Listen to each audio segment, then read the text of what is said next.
welcome back to the Andrew and Ian Show. I'm Andrew Surik, here again with Ian. Ian, obviously, you were not here on Thursday to preview the weekend with me because you were out of town. But first of all, how was your weekend? And then also, just how you doing this evening, man? Yeah, the weekend was pretty good. Can't lie, was out at a cousin's wedding out of state and beautiful, wedding, beautiful reception. So overall, great time. But tonight, doing really, really well. Considering our boys down there at Comerica are in a playoff spot. Yeah, and that's going to lead us right really into our first topic tonight. We're going to talk a little baseball. We haven't talked baseball in a very, very long time. I think really since Mike and I did the World Series episodes, and yeah, so it's been a long time since we talked some baseball here. So let's just get right into it here. We're looking at the AL wildcard chase, and yeah, Detroit has been doing some fucking voodoo magic or some shit because August 11th they had a 0.02, I believe it was, percent chance to make the playoffs, or 0.2, I can't remember exactly. And now here they are on September 24th.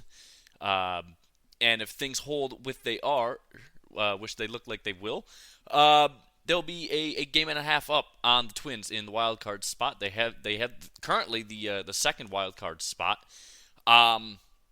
which would also put them a game ahead of the Royals to secure that second wild card spot. They have the best record in baseball since then as well. Yeah, they brought the kids up, and also I saw a stat. They're 21-8 since Javi Baez was out of the lineup. So if that tells you anything about how bad he is, well, there you fucking go. But yeah, no, the Tigers now with a 80 some odd percent chance to make the playoffs with 5 games left on the schedule. Yeah, and they're all at home. 2 more against Tampa and 3 against the worst team possibly in baseball history with the White Sox. It's been an incredible run for the Tigers. They got hot at the right time, and that's all you need in baseball sometimes. Yeah, I mean, you said it best, and so did Jake Rogers a while ago. He said, "Don't let the Tigers get hot." And when I heard him say that, I kind of laughed it off a little bit. But here we are, 5 games left in the season, and they're sitting here right currently with a half game lead over the Twins, for the over the Royals rather for that, that middle wild card. But they're a full game over Minnesota. That's going to be, Minnesota losing right now, 4-1 in the bottom of the 8th to the Marlins. So it's looking like the Tigers want that playoff spot more than the Twins, and yeah, let's give the boys credit. Promoted the young guys, and a lot of people are going to hate me for this, but this was the team Al Avila drafted and built, right? I mean, a lot of these players now came from Al Avila's era. He just didn't have the opportunity to put them together, and as much as I was, on the AJ Hinch hate train, my man is managing his ass off these final few weeks, and it's just been a phenomenal train to ride. Yeah, it's been amazing. AJ Hinch, I mean, at this point, he should be manager of the year. I mean, he's done such a great job with this roster. And also, you got to give credit to Feder, the pitching coach. Um, he's bringing these pitchers up and just, yeah, completely developing these guys into elite pitchers. And now the Tigers have brought up Jackson Jobe. He's gonna be a bullpen arm for us, um, and that's gonna be very exciting because I mean this bullpen has been so good this year too. I mean, Bo Brisky of all people today threw 101 miles an hour on the fucking pitch clock today. Like what? When did that man get an arm with that much power? Like Jesus Christ. But yeah, no, I mean the Tigers are just they want it, man. And yeah, I remember the Jake Rogers holding up a sign saying don't let the Tigers get hot. And I laughed at that. I was like, yeah, like the Tigers are ever gonna get hot, and then they got hot. So yeah, it's so exciting. Um, and uh, playoff baseball back in Detroit, man. Oh. And how far can Detroit possibly go in the playoffs? I don't know. The way they're playing, I think they can make it to the World Series. Honestly, they just keep beating teams, and sometimes they're blowing teams. They're blowing teams out the door, and then other times it's just these super low scoring games. But the pitching is so good that it doesn't matter as long as you score a run, they'll win. Yeah, I mean, you said it best. The pitching on this Tigers team is literally one of the best in the league. And people don't understand that. They've allowed the third lowest amount of runs in the entire season across the entire league. Do you know the teams that are ahead of them? Not in particular. I would imagine that LA's one of them. Nope, it's Cleveland and Seattle. Seattle? Really? Really? Seattle has allowed the least amount of runs this entire season. And yet they are a game and a half back from the Tigers.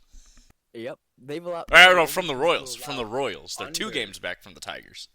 Yeah, they're the only team to allow under 600 runs at this point in the season. Cleveland has 610 runs allowed, and the Tigers have 624. That just goes to show you how good this pitching staff is. They are phenomenal, and their defense, they are playing Gold Glove defense across the board right now. I don't know if you watched any of that Baltimore series in Baltimore. That second and third game, that defense was off the charts. Parker Meadows, hands down, like bar none, the best defensive outfielder we have in the game, and he's only going to get better out there. Yeah, I mean, honestly, the Tigers probably have the best defensive outfield in the league. I mean, Parker Meadows, I think single-handedly the best defensive outfielder in the league right now. Riley Green is definitely a top 5 defensive outfielder out there. And Wenzel Perez, I mean, I wouldn't even put him in the top 20 for defensive outfielders, but he's fucking good too. I mean, it's such a good combination. And even the infield has been playing very well, especially because you don't have Javi Baez out there. But, yeah, I mean, Trey Sweeney stepped up, and he's been really good for the Tigers, especially at shortstop, which is obviously a very tough position to play as a young player, as a rookie, really. And yeah, I mean, the Tigers are just phenomenal as of late. And again, the pitching staff, it's the best in the league, by far the best in the league. I would say, because you have Tarek Skubal for one, and then also you got to give a shout out to Reese Olson, man, because he's been really good this year too. Now just imagine how good the Tigers would be if they never traded Jack Flaherty this year. Yeah, I mean, I guess we'll never know, but man, if Jack Flaherty was on this team and they went on a run like this, I would not want to catch them in a 3-game series. You're catching Tarek Skubal and Jack Flaherty back-to-back, you might as well start packing the golf bags. Yeah, exactly. And I mean, you'll still see Skubal and Reese Olson back-to-back, and that's pretty fucking tough to do too in the playoffs. I would imagine. But yeah, this Tigers team has been really incredible. They've been the talk of baseball, just because they have the best record since August 11th, and it's not even close. They're about 10 wins better than the next best team since August 11th. That is how good the Tigers have been on this run since then, in this month and 13 days basically. So yeah, we'll definitely keep an eye on it. Obviously, the playoffs are close around, so we will be talking about baseball playoffs here very soon. Because of that, I mean, it's baseball, it's the playoffs, we have to talk about it. But that said, we're going to get ourselves now into reviewing this entire weekend, and we're going to start off with the NFL. Thursday Night Football, we had the Jets hosting the Patriots. The Jets putting on a clinic, 24-3 victory there for them. Aaron Rodgers was really good in this one, 27 for 35, 281 yards, 2 touchdowns. I mean, for as old as he is, he can still fucking sling it. He is, and he can't move as good as he used to, but he can still move. He gets out of pocket. He gets out of pressure a lot. He can run still a pretty good amount. And he just tore up this New England defense that by and large, through the first couple weeks of the season, was actually looking really, really good. And yeah, the Jets played a really, really good game on both sides of the ball. We expected, their defense to be good against this awful offense, but they carved up that New England defense, and they got a nice win. Yeah, I mean, guess who's back? Rodgers is back. This was, a very classic Aaron Rodgers performance. Almost 300 yards passing, 2 touchdowns. Only eight incompletions. Him and Allen Lazard were having a really good game early on. He had the touchdown pass to Lazard out there, and it was a really good feeling if you're a Jets fan. You're sitting there. This is what you had, or this is the potential you had last year, and now you understand the difference between Aaron Rodgers and Zach Wilson. And boy, what a difference it is. Yeah, Aaron Rodgers. I mean, obviously, we've known he's always good, especially as Lions fans. He used to terrorize us as Lions fans. But yeah, he's still got it for how old and obviously how weird he is, but mostly just for how old he is. He's still got it, man. Pittsburgh hosted the Chargers. The Steelers getting another win here to start the year off 3-0, winning this one 20-10. Jim Harbaugh is now 0-4 against Justin Fields as a head coach. Fun fact for you there. That's both in college and the pros. Fields 35 for 32, 245 yards, a touchdown and a pick. Good game from Justin Fields. Not super flashy, but it was a good game. He also got a touchdown on the ground for Pittsburgh, so that obviously was very good. Justin Herbert, very limited in this game with the high ankle sprain, and it seems like he's going to be out now this coming week, but we'll have to see. But 12 for 18, 125 yards, 1 touchdown. Pittsburgh has the best run defense in the league, I think. And it kind of showed. J.K. Dobbins, 15 carries, 44 yards, when he went for way, way more than that in the first 2 weeks of the season. So the Chargers fall to 2-1, but and the Chargers just lost like pretty much all their great players to start the year, and it's only week 3, so that's a big problem for them. So Pittsburgh looking good. I mean, good start to the year. Can't complain about it. Yeah, I mean, it's hard to find really things to complain about when your team starts 3-0. But I mean, like I said, Justin Fields, pretty reasonable game considering where he came from. So maybe it is just the Bears who are cursed.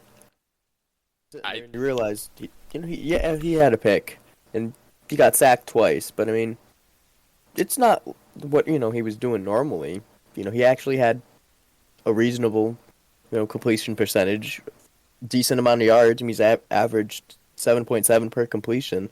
Only the 1 touchdown in the air, but he did add 1 on the ground. So, that makes up for it. And I feel like in Chicago, because of the lack of the O-line, he had to do a lot more with his legs in Chicago.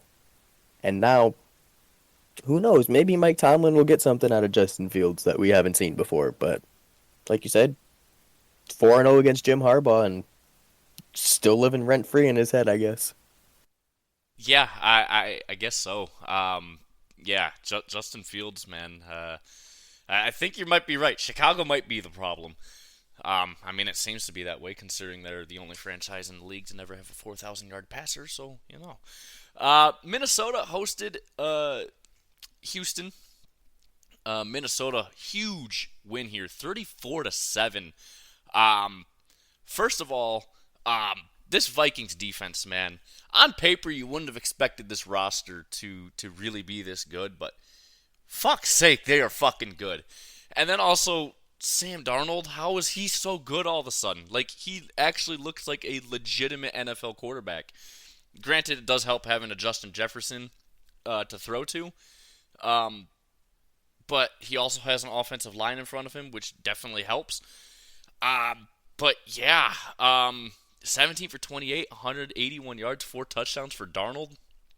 Insane. Aaron Jones, fucking great game from him.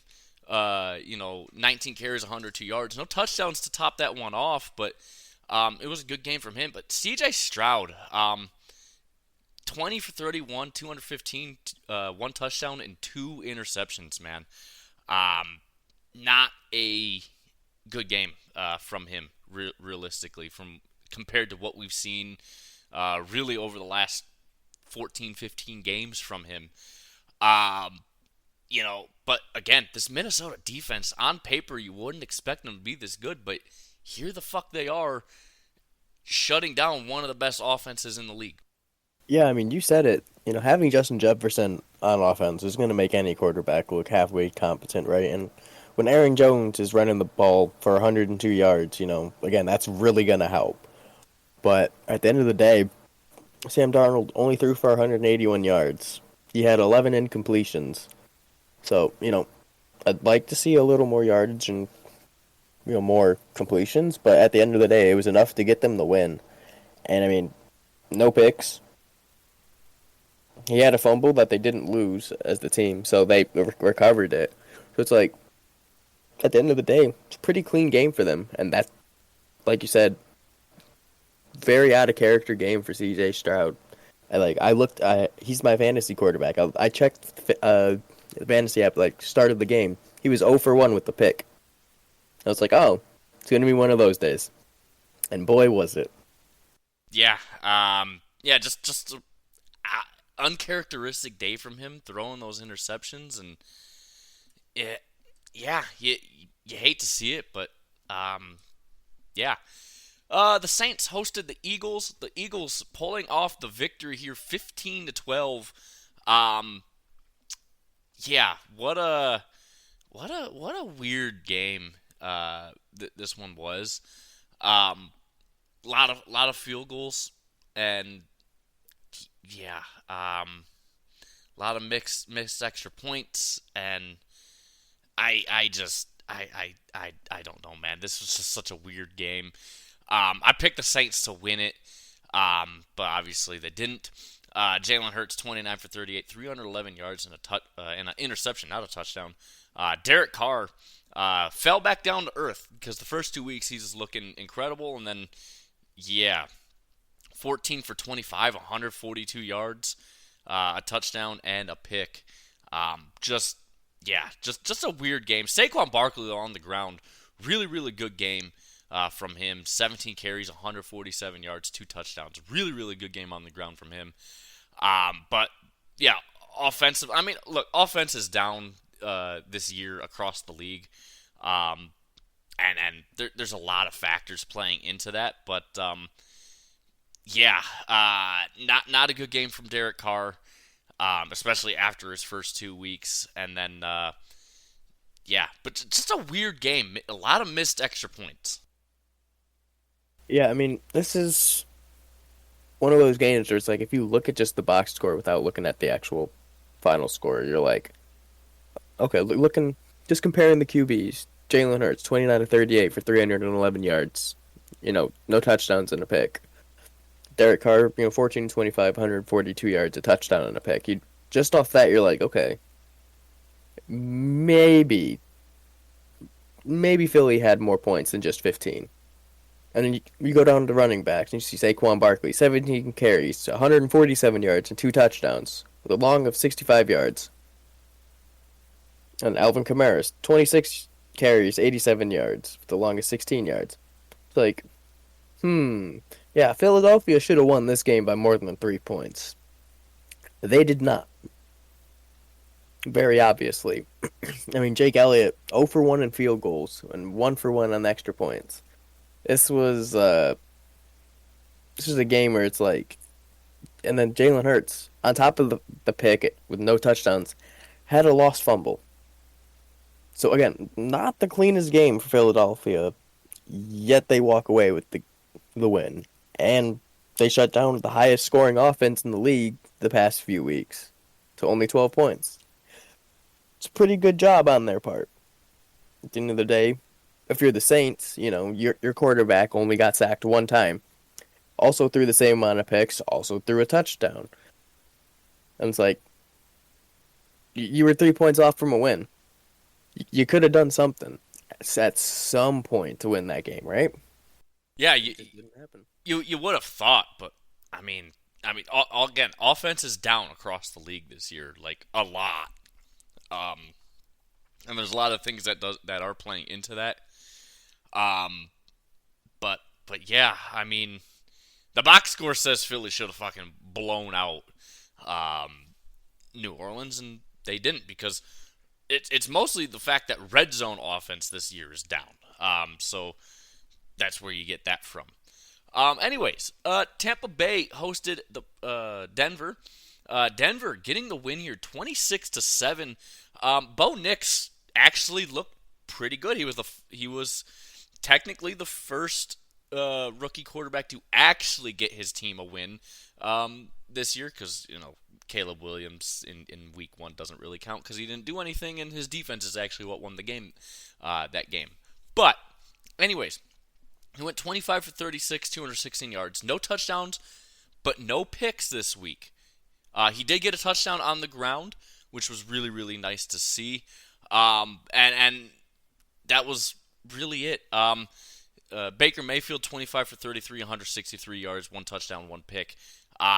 Really slowed down compared to his production in the first two games, especially week one. But a very good game from Denver. Again, Bo Nix, he was pretty efficient, and he didn't turn the ball over, and that's the most important part. And he also got a touchdown with his legs, which we knew he had the ability to do that.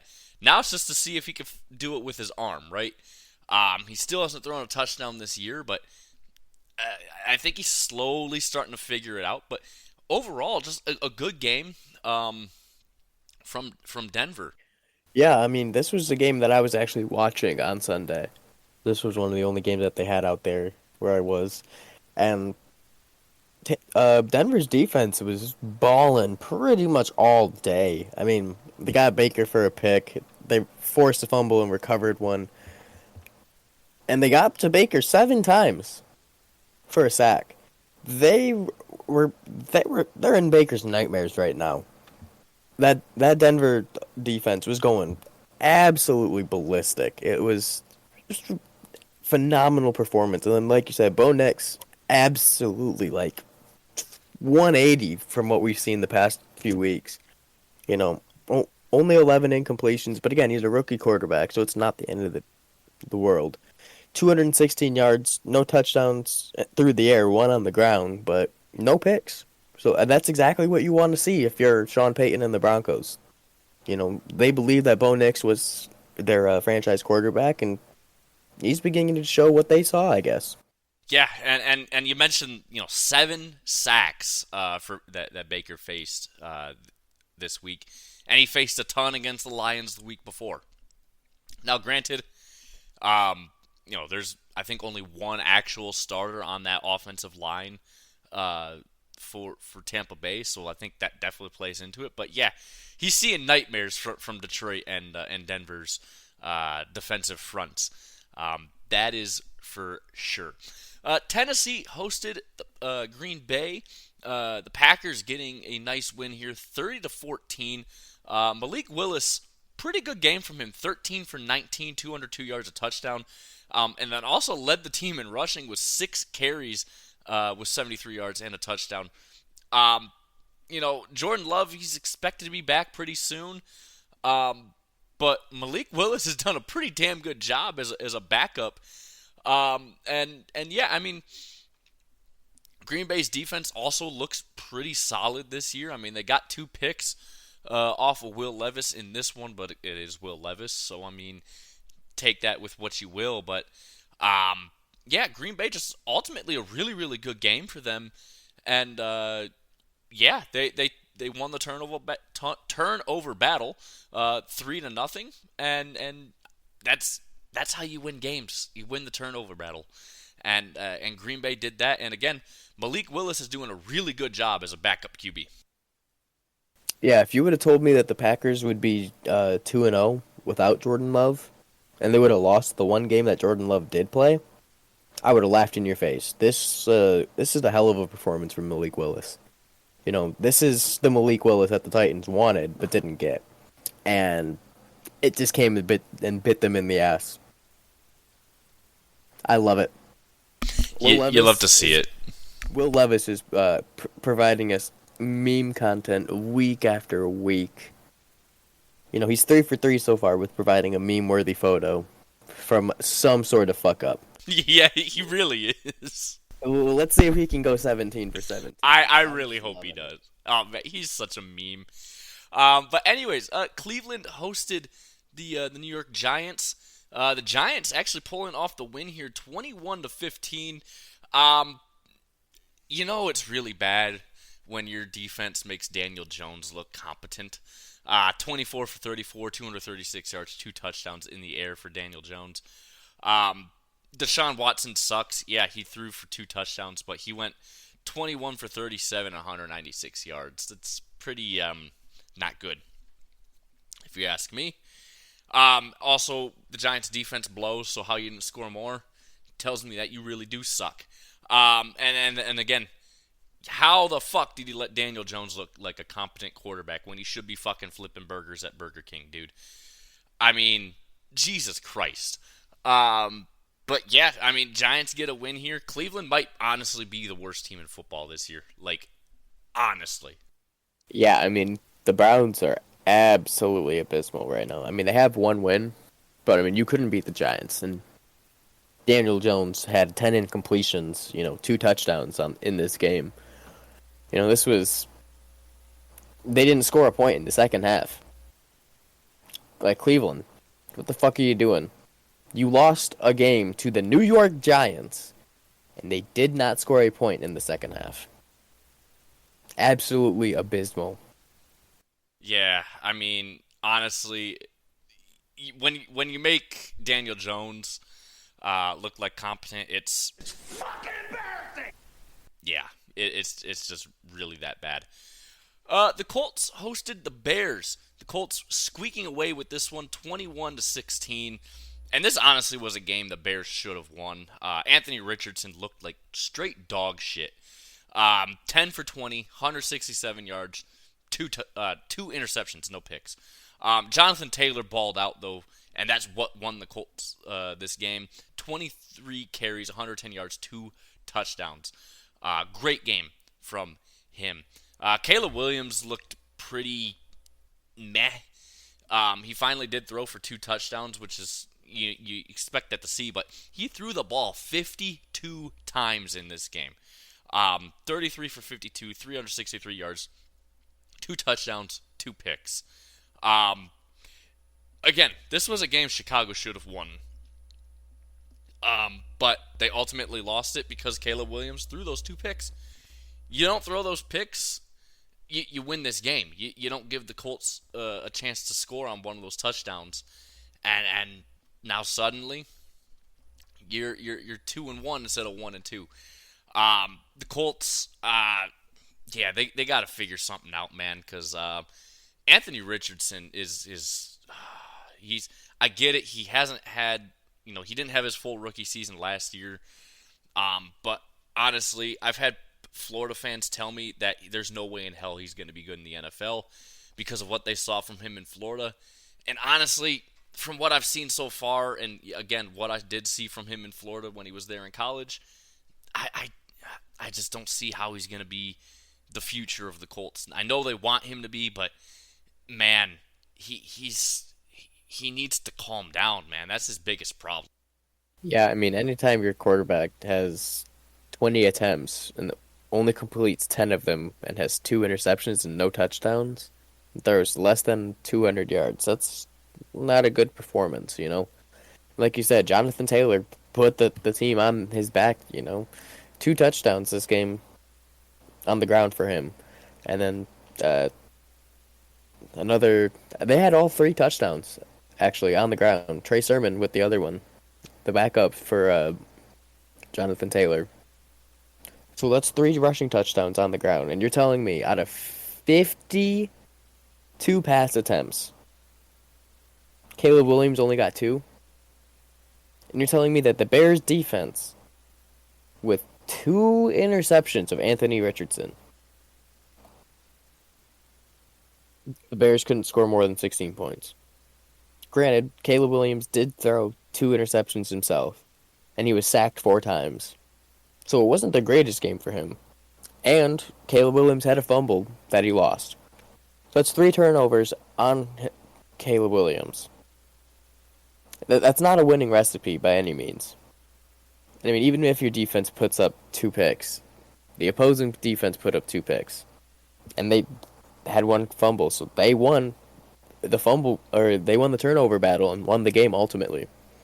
Yeah, I mean, it was just it was such an embarrassing performance, really, from both these teams. To be honest with you, um, but how the Bears lost this game is really beyond me. It is really truly embarrassing. But anyways, on now to the afternoon slate of games. We had Arizona hosting Detroit.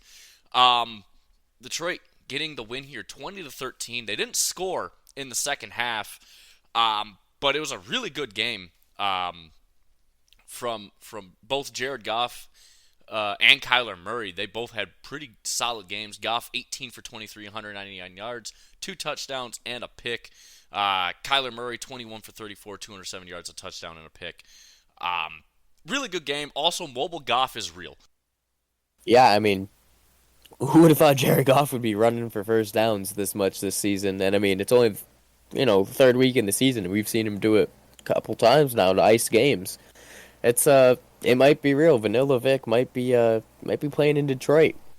But I think the bright Vanilla spot for this Vic. I think the bright spot for this game is the defense for Detroit.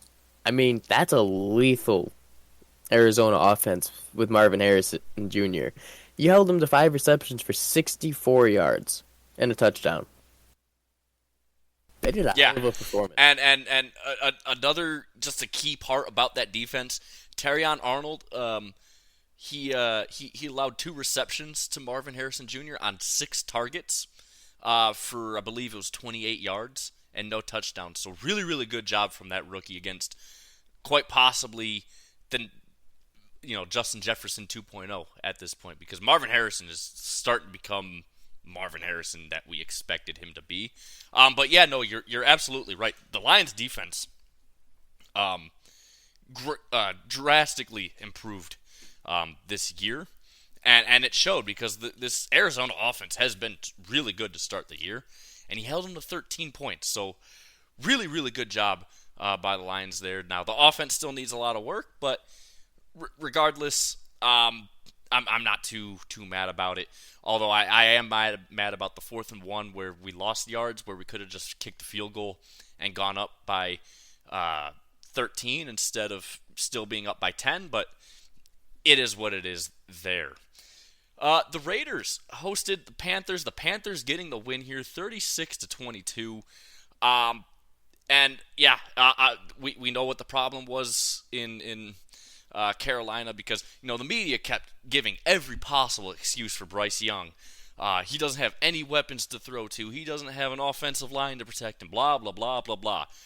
Andy Dalton went out there, 26 for 37, 319 yards, 3 touchdowns. He has some great weapons out there to throw to. Offensive line blocked pretty damn well. No excuses. Bryce Young is just fucking dog shit. There's nothing more to it. I know, yes, obviously Andy Dalton, he has tons more experience than Bryce Young, but at the end of the day, if you're not using your weapons and you can't see over your offensive line, you're not going to be a good quarterback in the NFL.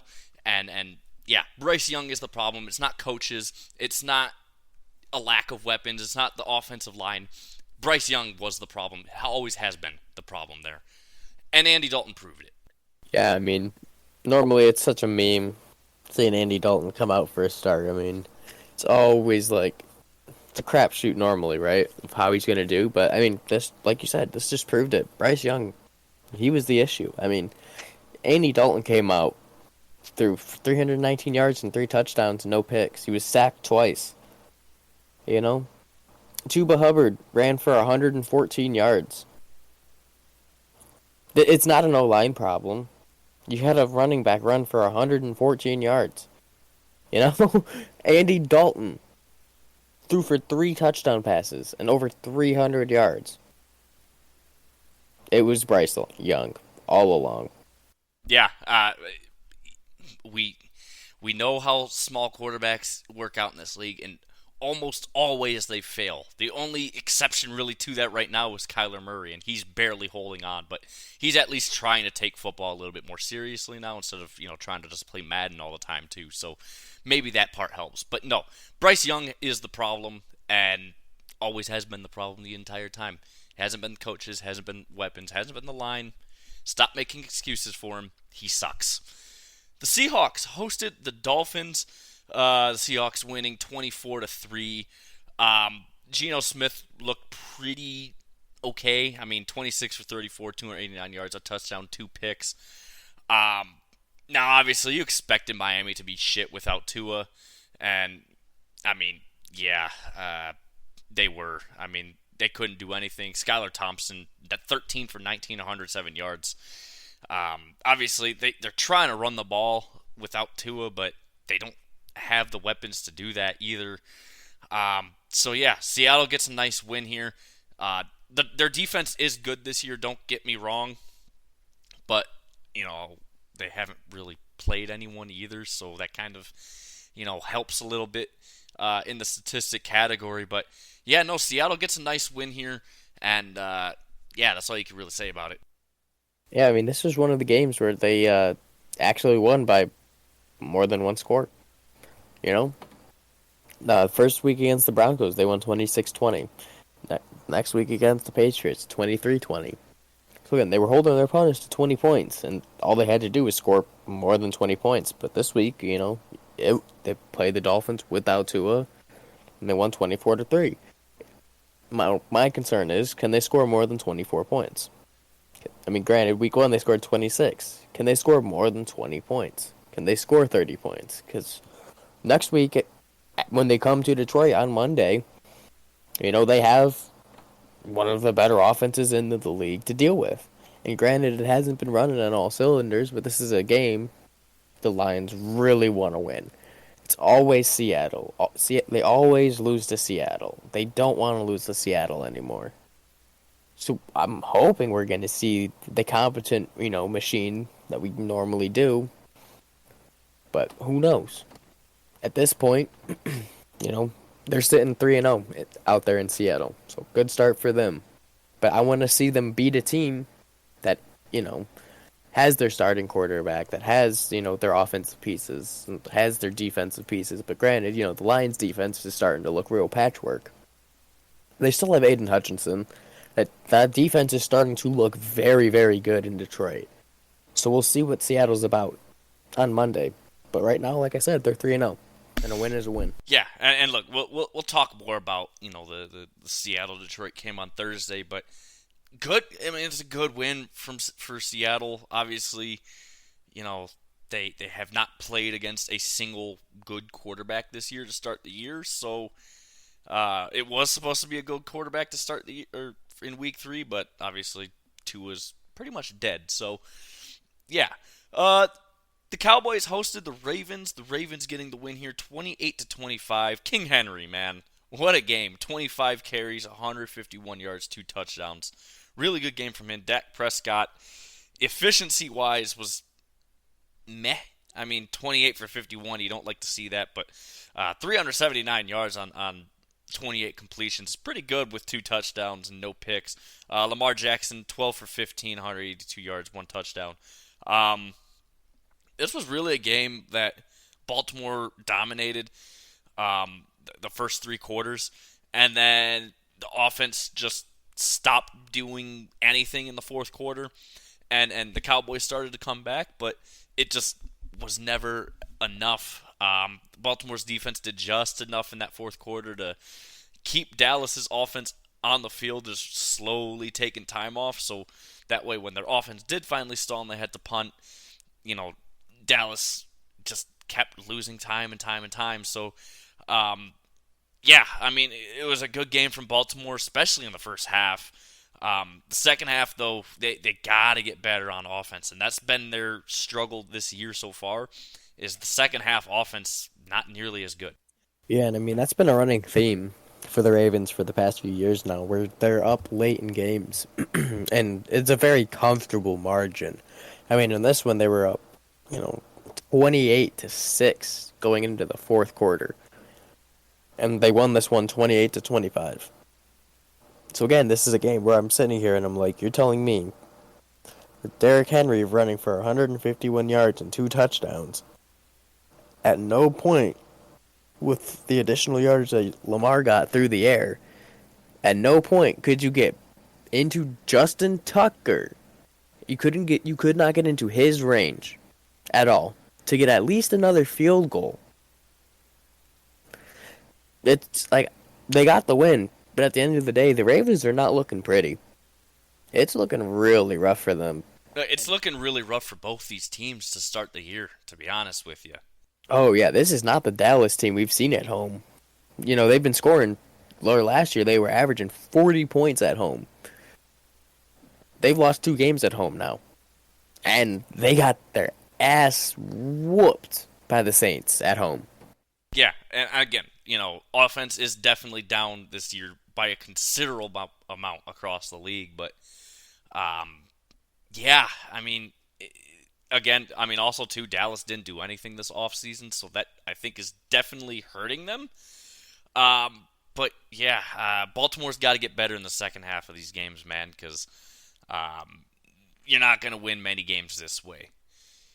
The Rams hosted the Niners. The Rams winning 27-24, and it's kind of the same issue that the Cowboys had, except the Rams ended up winning the game. The Niners struggled in the fourth quarter offensively, and the Rams, they just kept chugging along in that fourth quarter, and finally, they took the win with the last-second field goal, 37-yarder. Matt Stafford looked all right. 16 for 25, 221 yards, a touchdown. Brock Purdy, 22 for 30, 292 yards, and 3 touchdowns, yet they still lost the game. Not having Christian McCaffrey definitely hurts them. But this was a game that the Niners should have won and didn't. Yeah, all this shows me is that the 49ers are not who we think they are. They cannot win games without Debo and Christian McCaffrey. Like, it is physically impossible for this 49ers team to win a game without those two. Like, I'm sitting here and I'm like, you lost to the Rams. You really just lost to the Rams. The arguably the most beat up team in football right now. We're only 3 weeks in, and you just lost to them. You let them walk you off. Did you see the stadium? It was a home game for the Rams, but the crowd was fucking red. It was a de facto home game for the Niners, and they got walked off by the most beat up team in football. It's embarrassing. I really hope the Niners miss the playoffs. Well, to be fair, the Rams have maybe 5 fans in general. So of course, a home game for the Rams is it's a home game for the opposing team realistically, because again, the Rams have 5 fans and the Chargers have another 3. So yeah, there's 8 fans of football in all of LA. Just saying, it's a terrible market for football. But yeah, it was. It's just embarrassing, and yeah, the Niners might not make the playoffs this year if they can't get their shit together without Debo and McCaffrey. So we'll have to see, but yeah, the Rams probably the most beat up team. Well, actually, I'd say the Chargers might be the most beat up team now with all the injuries that they got from this weekend.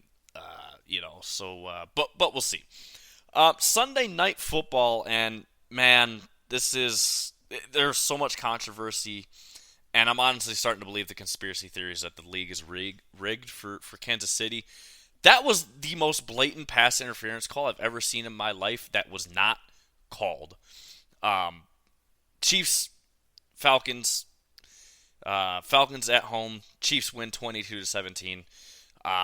Again, the Chiefs should have lost this game. Again, the Chiefs realistically could be 0-3, or at the very, best be 1-2 right now, but they're 3-0, back-to-back weeks with controversy surrounding them on bad, calls, and the most blatantly obvious pass interference call, maybe in history, not being called on Kansas City, that ultimately sealed them the game. Atlanta scores that touchdown, the game's over, basically.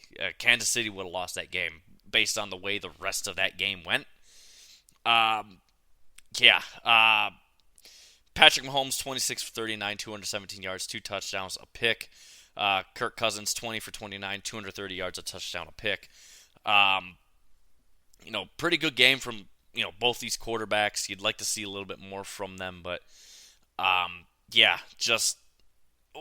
that was just the most confusing non-call I've ever seen. I mean, the defender is facing the receiver, not looking at the ball, wraps him up, and before the ball's even there, and it's just like, how do you not call that pass interference, man? Like, really, like it's starting to come to the point really where every single fan base hates the Chiefs because of shit like this.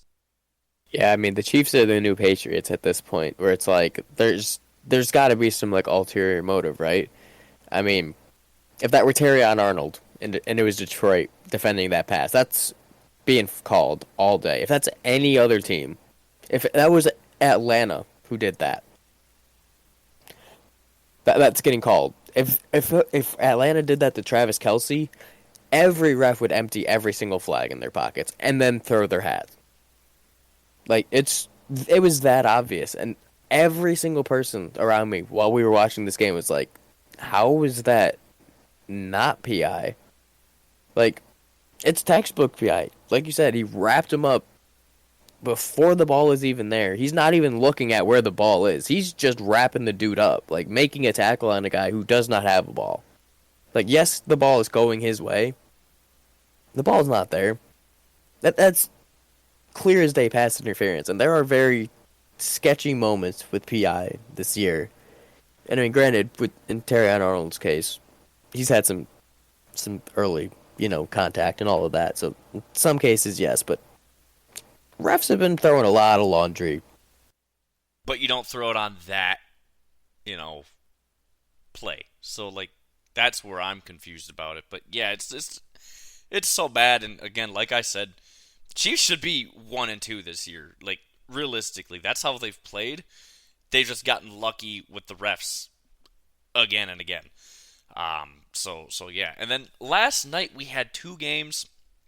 We had Buffalo hosting Jacksonville. Buffalo, big win, 47-10. Yeah, Josh Allen is elite, man. Absolutely elite. 23 for 30, 263 yards, 4 touchdowns, 6 carries and 44 yards on the ground, leading the team in rushing as well as Josh Allen. The Bills' defense looks so good, and yet in the NFL power rankings, the Chiefs are better than the Bills, despite the Chiefs being way worse offensively and defensively this year. But that's just more proof that Fox likes sucking off the Chiefs. But that said, Trevor Lawrence, man, he got that contract. He has looked god-awful, and the generational talent thing has just gone out the window with him, I think. Yeah, I mean, I saw a comparison earlier with stats of career up to this point, and it was between Daniel Jones and Trevor Lawrence. And the stats were pretty damn similar. And it was, everyone was calling Daniel Jones a bust and it's absolute trash. And everyone's like, oh, well, Trevor Lawrence is a generational talent. He's a generational talent. And not if you're putting up stats. He has more picks than Daniel Jones in his career. Like, that's not a good thing. And, I mean, again, you're throwing 21 completions on 38 attempts for just 178 yards and a touchdown and a pick. It's not good. I mean, granted, Trevor Lawrence isn't put in the best situation, but if you're not put in a good situation, you make do, right? Like, if you are good enough, you will find a way to win games, and you will find a way to at least score more than 10 points. But, like, you got Gabe Davis from the Bills, right? So, like, you know he's a competent receiver. or like you at least would think he is, right? Or was it just Josh Allen making him look good? But like on the other side with the Bills and Josh Allen, you're like everyone's like, are they going to be good? He lost, Gabe Davis. He lost Stephon Diggs, and here they are, 3-0. Josh Allen's throwing 23 completions for 263 yards and 4 touchdowns, no picks. Seems to me he's doing just fine without him. Yeah, they've done a great job with all they've lost. I mean, Keon Coleman has been really, really good for the Bills as well, so that definitely fucking helps because Keon Coleman, man, I thought he might need a little bit of work, but I think Josh Allen has been giving him that little bit of work, and that's why he's turned into as good as he has. And then last night also we had the other game. We had the Bengals hosting the Commanders. The Commanders getting a surprise upset win here, 38-33. Jaden Daniels, man, what an absolute baller in this game. 21 for 23, 254 yards, 2 touchdowns in the air, 12 carries for 39 yards and a touchdown on the ground. He might be the best rookie quarterback. He might genuinely be the best rookie quarterback this year. He's looking like a CJ Stroud 2.0. Just absolutely great game. Joe Burrow 29 for 38, 324 yards, 3 touchdowns. Really good game from him, but ultimately this game lacked defense. You would have expected the Bengals to just stomp all over Washington, but they just didn't because the Bengals defense hasn't shown up this year, and that's why they're 0-3. They probably should have won really the last 2 weeks. They should have beat the Chiefs last week, and they should have won this game, but the defense just didn't show up, and Jaden Daniels balled the fuck out. And yeah, really, really good game from Jaden Daniels. I've been very impressed with him so far, and I was really impressed from the offensive production in general because that offensive line blows in Washington. Yeah, I mean, anytime you have a quarterback have only 2 incompletions on the day, and also throws 254 yards, 2 touchdowns, no picks, and no fumbles across the board, like that's about as clean as a game as you can get from a veteran, let alone a fucking rookie making his 3rd career start. This like you said, this kid just might be the best rookie quarterback. And it's performances like this that it's like, if he can keep playing like this, who knows? He might be sitting at the end of the year with Offensive Rookie of the Year or Rookie of the Year in general. Just amazing performance from him.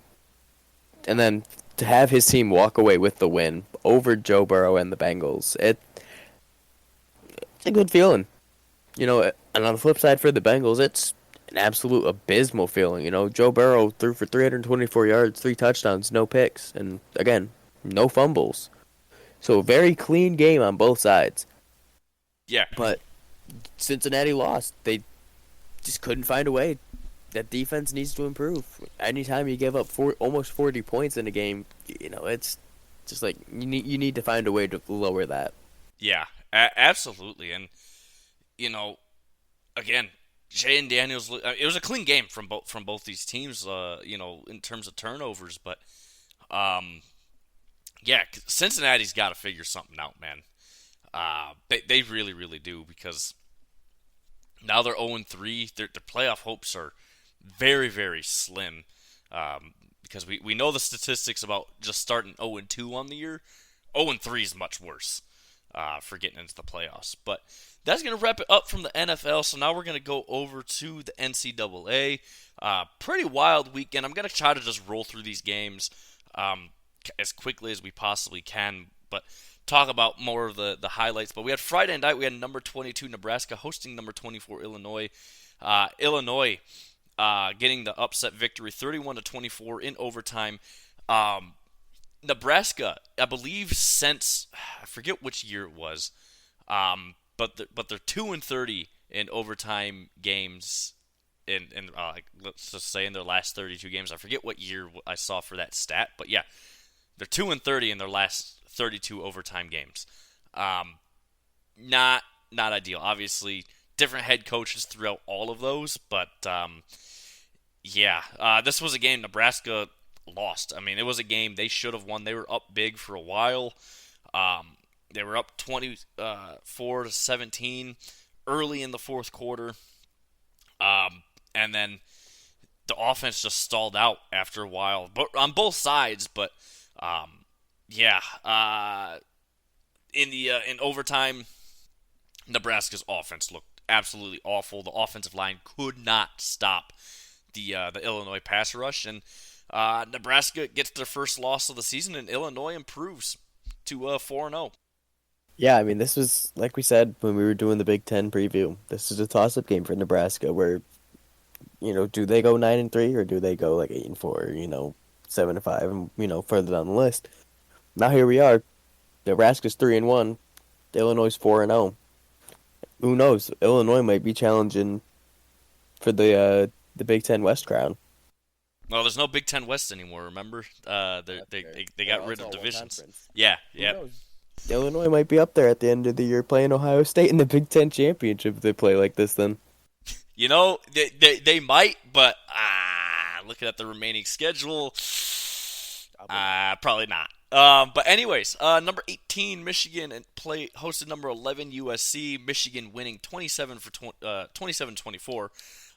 Michigan incredible game, 300 yards on the ground.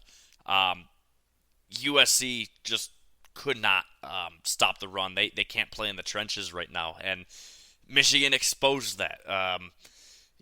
LSU kind of showed flashes where, like, hey, USC might not be that good in the trenches. Michigan completely exposed that this week. Very, very physically dominant game from Michigan. I saw in the second quarter, at one point, USC had a total of -6 yards of offense. That was pretty bad in the first half. But USC finally woke up in the second half. Michigan was up 14-3 at halftime. But yeah, Will Johnson with a pick six that definitely helped Michigan win this game. Without that, they'd probably lose that game, to be honest with you. But also, Will Johnson's probably the best corner, maybe even the best defensive player in college football right now. But yeah, Michigan, really, really good game. Alex Orji threw for 32 yards. Michigan is they're 6-0 since 2016 in games where they threw for less than 100 yards.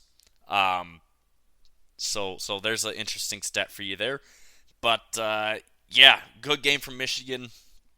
And they improved in the rankings from it. Yeah, I mean, this game was reminiscent of week one where USC beat LSU, right? I mean, they won that game, very close game, and now they find themselves on the flip side at the big house. Miller Moss, again, had a pretty decent game outside of the 23 incompletions. You want to clean that up, but at the end of the day, he still threw for 283 yards and 3 touchdowns. But again, you had the pick six. So without that, like you said, Michigan probably loses this game, and USC probably, we're still talking like, oh, they might be better than we thought. But welcome back to earth, USC, and welcome to the Big Ten. Yeah, USC, they're just not ready for bully ball. We don't play that West Coast style offense out here. Get fucking used to it, West Coast teams. Number 3, Ohio State hosted Marshall. Not going to really go over this one. Ohio State wins 49-14.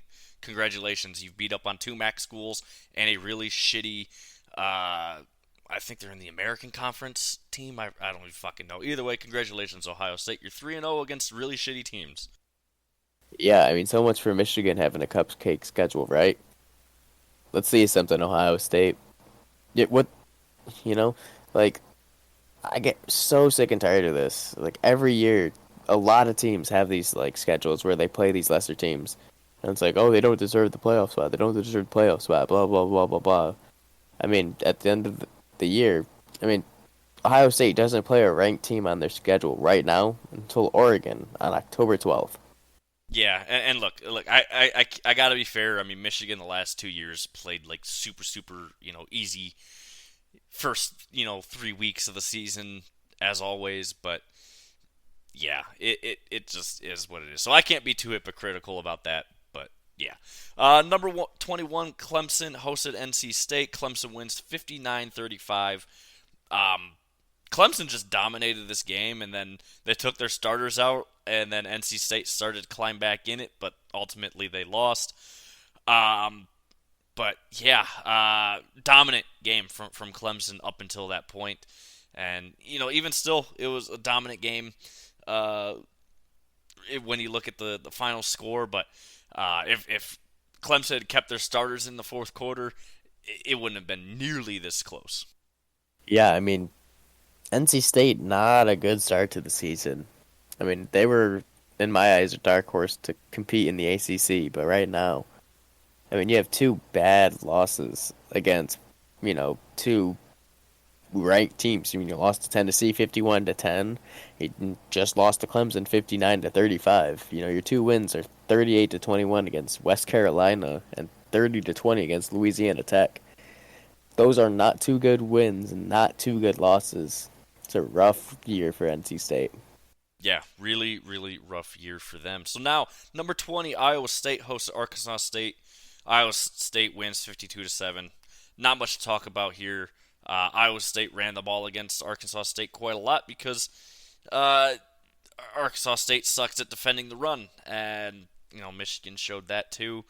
Iowa State took advantage of it, and good win for Iowa State.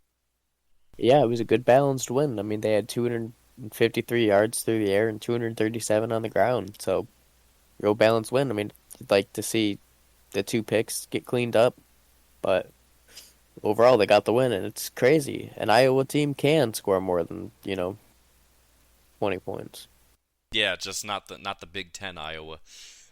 Anyways, number 10, Penn State hosted Kent State. Penn State wins 56-0. Kent State is the worst team in the MAC. They've even lost to an FCS team this year. They're pretty fucking bad. Drew Aller is probably legit. I mean, 17 completions for 309 yards and 3 touchdowns. That's a pretty fucking good game from him. You played a nobody school. Congratulations. Yeah, to put this in perspective, St. Francis is the team that beat Kent State, right? Yeah, they're the FCS team that beat Kent State.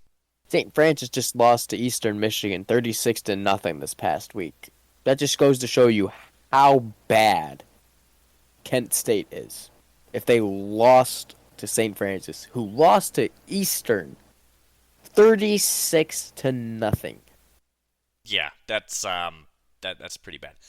Number 16, LSU struggled early a little bit in this one, but ultimately won 34-17 over UCLA. UCLA, worst team in the Big Ten, probably better suited to just go play in the starting to reform again Pac-12. That Utah State, by the way, just joined today. UCLA should just go back because that was embarrassing. But LSU did struggle against UCLA early in this one, but they ultimately win it by 17 points, so good job for them. Number 17, Notre Dame hosted Miami of Ohio. Notre Dame winning 28-3. Hey, the memes I could have right there, but with that score. But they finally beat a MAC school.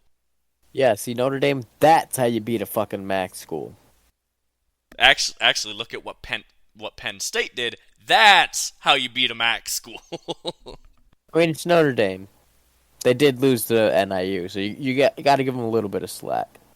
Speaking of NIU, number 23 NIU hosted Buffalo, and they lost in overtime, 23-20. Buffalo now leads the MAC. Buffalo's also better than Notre Dame, since that's how that works. Very interesting that NIU lost this game. They're actually favored pretty heavily in this game. 12.5 points favorite in this game. So, that's unfortunate. But, Buffalo now leads the MAC with that win. Yeah, it's a rough showing after going to Notre Dame. Like, you went into South Bend and you beat Notre Dame, and then you come back home and you lose in overtime. It's not a good look, and the MAC just lost their only ranked team for the year. Yeah, honestly, we should rank Buffalo now since they beat Northern gonna Illinois. happen ever. I know, but if you go to the my team is better than your team website, Buffalo's better than Notre Dame because NIU beat Notre Dame and the Buffalo just beat NIU. So there you go. Number 19, Louisville hosted Georgia Tech. Louisville winning 31-19. This was a pretty interesting matchup. Louisville looking really strong though to start the year. Yeah, I mean, Sal went 13 for 19, 269 yards and 2 touchdowns. Now that is pretty fucking goddamn efficient. 13 completions, over 260 yards.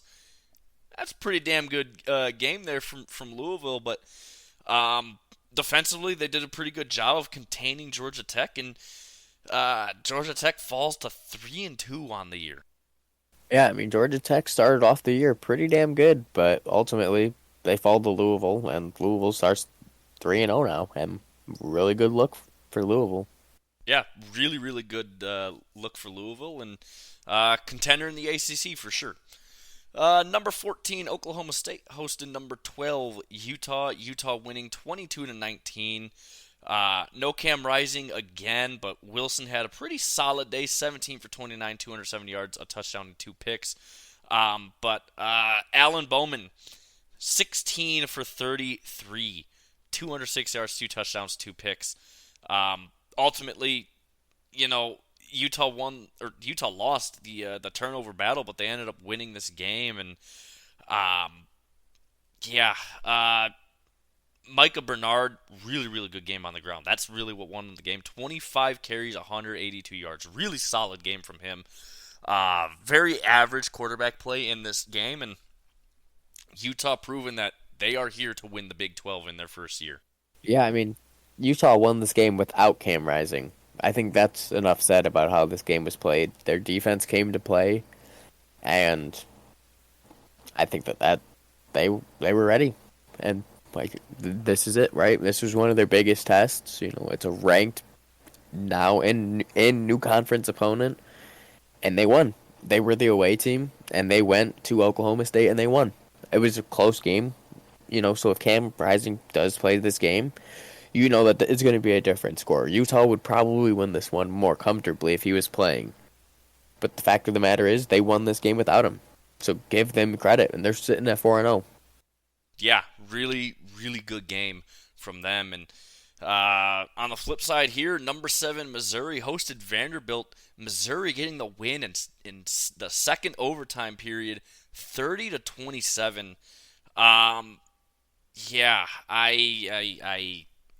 Missouri, what the fuck, man? You saw some problems against Boston College, and Vanderbilt took advantage of those, to be honest with you. And that's how they ended up even being in this game. I mean, Vanderbilt is not a good team at all, but Boston College exposed some things that Missouri is struggling with, and they took advantage of it. And this was a game I was watching. I was like, man, Missouri has some major fucking problems here, especially on the offense, but defensively as well. They got exposed a bit, and when you go to overtime with Vanderbilt, you got some fucking problems. You just got some major fucking problems. Yeah, I mean, you go to overtime, not one, but double overtime against a Vanderbilt team that just lost to Georgia State. That's not a good look, and they, dropped in the ranking for that. And, I mean, Missouri was once a top 10 team, and they are no longer a top 10 team. And, I mean, you're not going to be a top 10 team if you're beating Vanderbilt by 3 points in double overtime. You gotta fix that. Yeah, they really, really do. South Florida hosted number 8 Miami. Miami winning 50-15.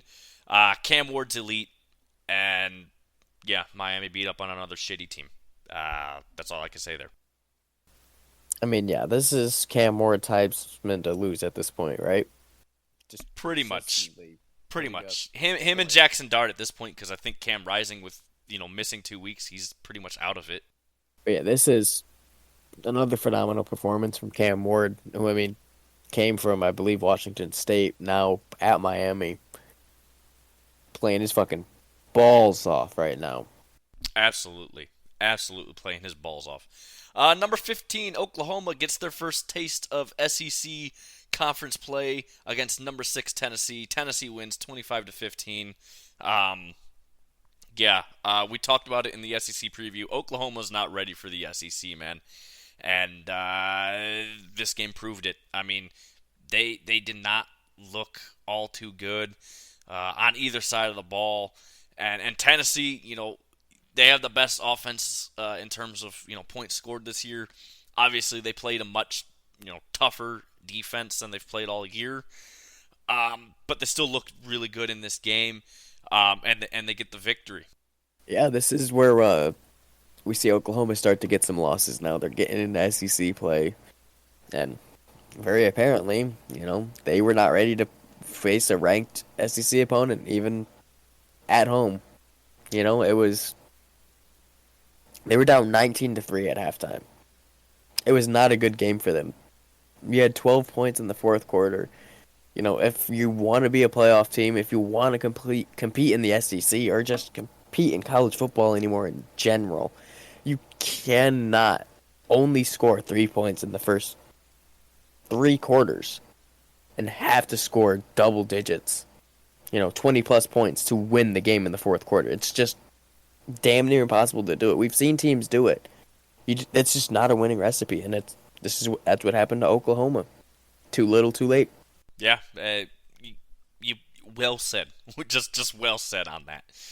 Number 25, Texas A&M hosted Bowling Green. Texas A&M barely squeaking by here, 26-20. How are they still fucking ranked? I don't fucking know. This is a game that they probably could have lost, just like they lost to Notre Dame, but they're able to squeak out the win against a really bad MAC team in Bowling Green. And I'm talking really, really bad. I mean, not Kent State bad, but really, really bad. And yeah, I don't know what else to say. Texas A&M is overrated. The only reason why they're still ranked is because SEC bias. That's all. That's the only reason I have there. Yeah, I mean, Bowling Green's 1-2, but for the second game in a row, they've put a ranked opponent, a top 25 opponent, on the ropes in their own house, because they went to Penn State the game before and lost 34-27. It was a one-score game. So they just went into College Station and lost 26-20, a one-score game. So for a MAC team, putting these two ranked teams on the ropes like that in their own respective places, it's a pretty good loss on their end, but ultimately they're a MAC school, so they're not going to get much looks unless they win the MAC. And they go undefeated and win out and win the MAC, then they might be, with those two losses to Penn State and Texas A&M being as close as they are, they might be competing for that group of 5 spot for the playoffs. I doubt it. I don't see how they're gonna get far in the MAC considering their schedule in the MAC this year. But I mean, it's possible. It's just very unlikely. Number 5, Ole Miss hosted Georgia Southern. Ole Miss winning 52-13.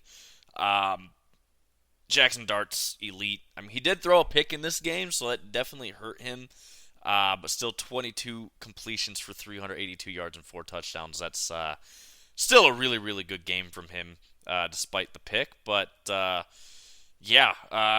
good win for Ole Miss on beating up yet another shitty team. Yeah, I mean, again, just like Cam Ward, it's Jackson Dart's Heisman to lose, right? I mean, those guys have been neck and neck pretty much since week 1. Always throwing more, like 4+ touchdown passes. It's ridiculous the performance that these guys are putting up. And, who knows? Maybe Ole Miss is going to be competing for the SEC at this point.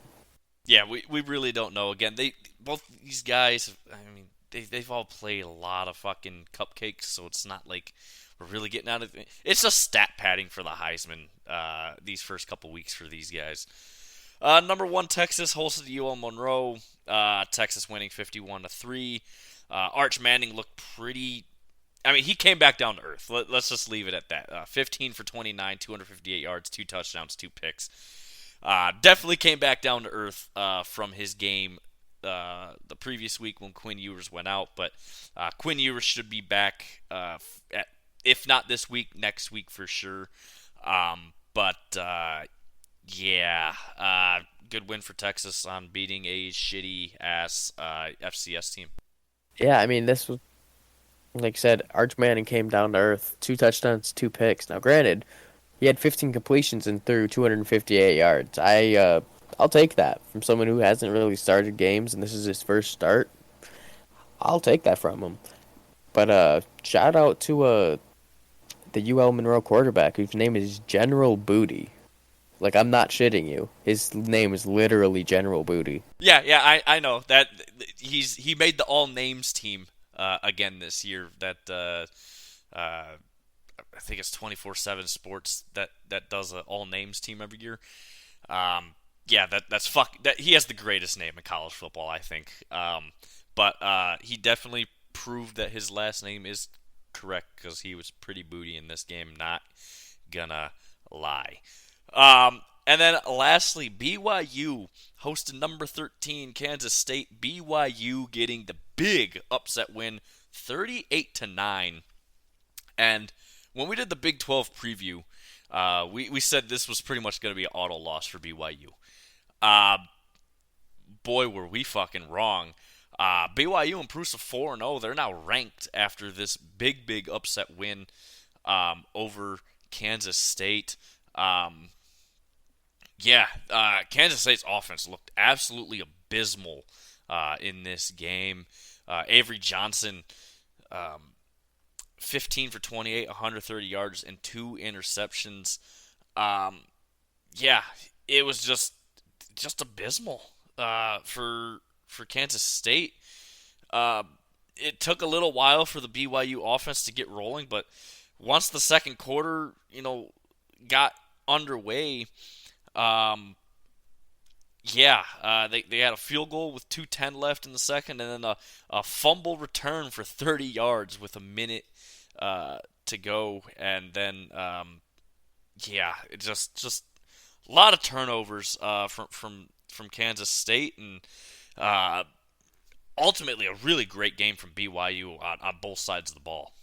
Yeah, this was a shock. I mean, seeing Kansas State lose like that, just embarrassing fashion, 29 points to the Mormons, no less, is what a hell of a job by BYU. That's all I gotta say about that. Kansas State, I'm shocked they're ranked still. I honestly, I am too. I'm not surprised BYU is ranked. And also a 90-yard punt return in the third quarter from BYU. Special teams getting in, defense getting in on scoring, offense getting in on scoring. I mean, great game all around through all 3 phases of the game for BYU. And that's that. So that's going to wrap us up for today. Longer episode, of course, mostly because we had to talk some baseball because, again, the Tigers, what they're doing is fucking just voodoo. Anyways, guys, rate, review, subscribe, help us out. Let us know what you guys want to see more of course. Follow us on Twitter at the Andrew and Ian Show. Thank you guys so much for listening, and we'll see you guys on Thursday.